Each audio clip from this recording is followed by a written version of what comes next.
Assalamualaikum warahmatullahi wabarakatuh. Saya Muhammad Rifki Falah Al-Farabi dari kelompok akan menjelaskan materi tentang pengertian tasawuf dan biografi Imam Al-Ghazali. Pengertian tasawuf atau yang dikenal sebagai sufisme merupakan suatu ajaran tentang bagaimana cara menyucikan jiwa, menjernihkan akhlak, serta membangun zahir dan batin untuk memperoleh kebahagiaan abadi. Materi selanjutnya yakni tentang biografi Imam Al-Ghazali. Imam Al-Ghazali, nama lengkap beliau yakni Abu Hamid Muhammad Al-Ghazali. Beliau lahir di kota Hus, salah satu kota di Khurasan, Persia, pada pertengahan abad ke-5 Hijriah, sekitar tahun 450 Hijriah atau 1058 Masehi.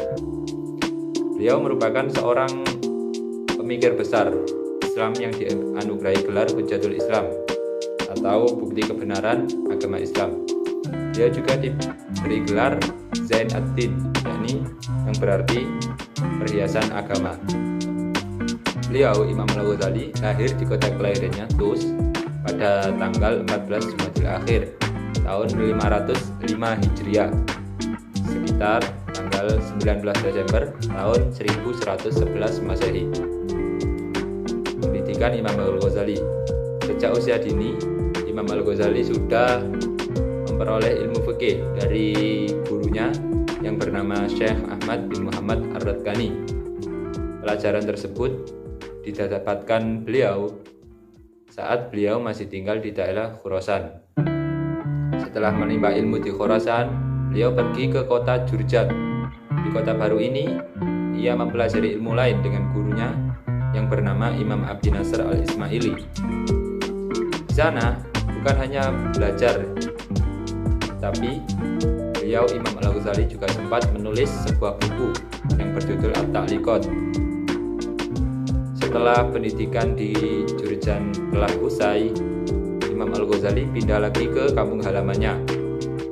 Beliau mengemban ilmu pelajaran dari guru sebelumnya yang pernah mengajarinya. Setelah dari kota kelahirannya, beliau pergi lagi menimba ilmu ke kota Naisabur. Di tempat baru ini, beliau memperoleh berbagai macam ilmu baru dari Imam Al-Haramain, yakni seorang ulama yang telah masyhur, Imam Al-Haramain Al-Juwaini.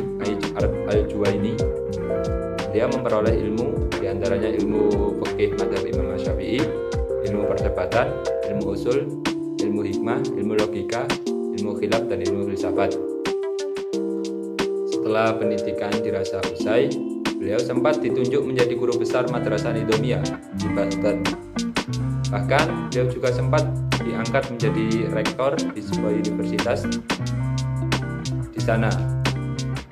Saat menjabat pekerjaan tersebut, terdapat hasil buku atau karya yang telah dibuatnya.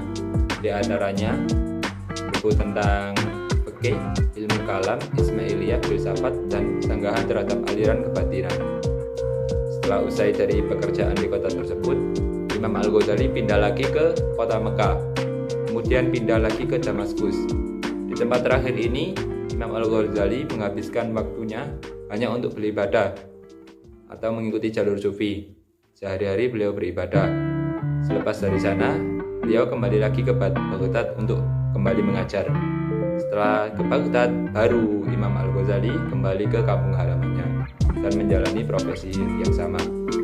Imam Al-Ghazali merupakan salah seorang imam yang sangat produktif. Meskipun usia beliau tidak cukup lama, tidak begitu lama, tetapi beliau sudah menghasilkan beberapa karya. Di sini saya akan menjelaskan tentang karya-karya yang dikaryakan oleh Imam Al-Ghazali. Al-Ghazali adalah salah seorang ulama dan pemikir dalam dunia Islam yang sangat produktif dalam menulis. Dalam masa hidupnya, baik ketika menjadi pembesar negara di Muaskar maupun ketika sebagai profesor di Baghdad, baik sewaktu skeptis di Naisabur maupun setelah berada dalam perjalanannya mencari kebenaran dari apa yang dimilikinya dan sampai akhirnya hayatnya. Al-Ghazali terus berusaha menulis dan mengarang. Dijelaskan dalam pengantar buku karya Imam Al-Ghazali yang berjudul Mukhtasar Ihya Ulumuddin bahwa As-Subki di dalam Habaqat Asy-Syariah menyebutkan bahwa karangan Imam Al-Ghazali sebanyak 58 karangan. Hasi Kubrozadah di dalam Mita As-Sa'adah wa Misbah As-Siyadah menyebutkan bahwa karya-karyanya mencapai 80 buah. Ia berkata, buku-buku dan risalah-risalahnya tidak terhitung jumlahnya dan tidak mudah bagi seorang mengetahui judul-judul seluruh karyanya, hingga dikatakan bahwa ia memiliki 999 buah tulisan. Ini memang sulit dipercaya, tapi siapa yang mengenal dirinya? Kemungkinan ia akan percaya. Jumlah kitab yang ditulis Al-Ghazali sampai sekarang belum disepakati secara definitif oleh para penulis sejarahnya. Menurut Ahmad Daudi, seperti dikutip oleh Dedi Supriyadi tahun 2013 halaman 152 sampai 153, bahwa penelitian paling akhir tentang jumlah buku yang dikarang oleh Imam Al-Ghazali adalah yang dilakukan oleh Abdurrahman Al-Badawi, yang hasilnya dikumpulkan dalam satu buku yang berjudul Mu'allafat Al-Ghazali.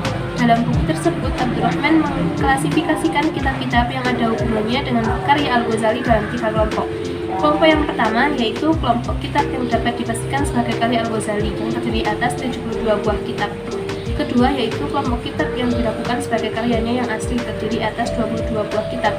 Ketiga, kelompok kitab yang dapat dipastikan bukan karyanya terdiri atas 31 buah kitab. Kitab-kitab yang ditulis oleh Al-Ghazali tersebut meliputi berbagai bidang ilmu yang populer pada zamannya, di antaranya tentang tafsir Al-Quran, ilmu kalam, ushul fikih, tasawuf, mantik, falsafah, dan lain-lain. Berbeda dengan pernyataan di atas, Badawi mengatakan bahwa jumlah karangan Al-Ghazali ada 47 buah. Di antara judul-judul buku tersebut adalah yang pertama adalah Ihya Ulumuddin, kemudian ada Tahafut Al-Falasifah, Al-Iqtisad Al-Iqtidad, Al-Munqidh min Ad-Dalal. Hai teman-teman, di sini kita akan menjelaskan tentang ajaran tasawuf oleh Imam Al-Ghazali. Pemikiran tasawuf Imam Al-Ghazali yaitu tentang jenjang makomat menurut Al-Ghazali yang harus dilalui oleh seorang calon sufi, diantaranya yaitu tobat, sabar, kefakiran, zuhud, tawakal, dan marifat. Marifat sendiri menimbulkan mahabbah, yaitu mencintai Tuhan. Marifat adalah esensi takarub, pendekatan pada Tuhan. Marifat merupakan hasil penyerapan jiwa yang mempengaruhi kondisi jiwa seseorang hamba yang pada akhirnya akan mempengaruhi seluruh aktivitas rogawi. Ilmu diibaratkan seperti api, sementara marifat diibaratkan seperti cahaya yang memancat dari nyala api tersebut.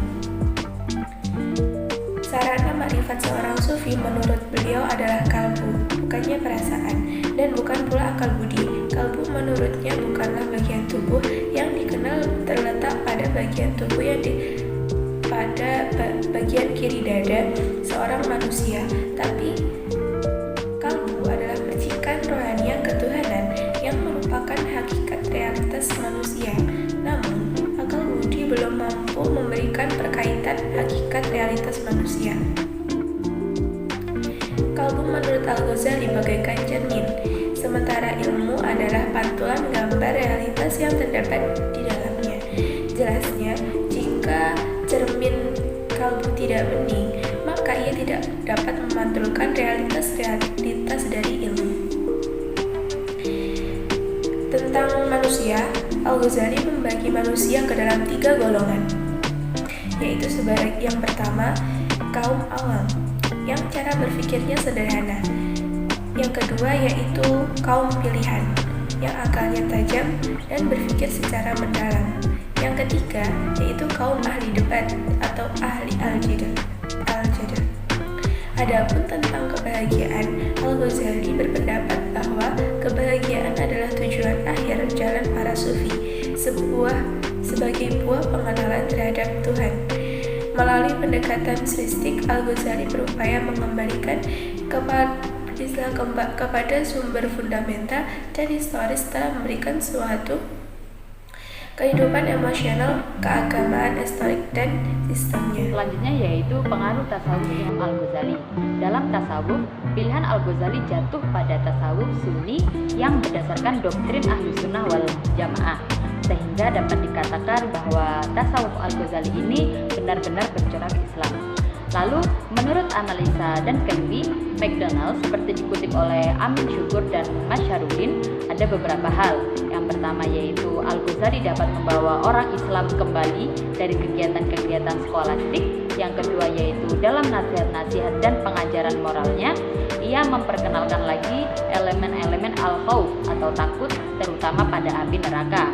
Yang ketiga yaitu karena ketakutan dan pengaruhnya lah tasawuf memperoleh kedudukan kuat dan terhormat serta terjamin dalam Islam.